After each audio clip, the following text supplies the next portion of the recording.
Hello. You have a video on YouTube that you really like and you want to save it locally. This is how you do it.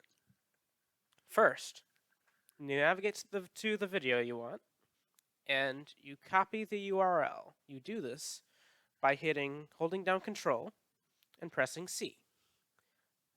That copies the link, and now you will switch over to where YouTube-DL is.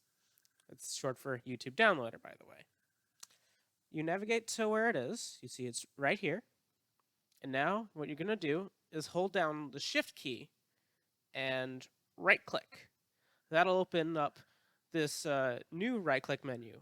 And there'll be a button here that says either open PowerShell window here or open command prompt. You're going to want to click that. So now, start typing in YouTube-DL. You can just type in Ute, press Tab, and it pops up. And now, you're going to want to right click. Oh, there's the URL you just copied. And now, hit Enter. And congratulations, your video will now be downloaded.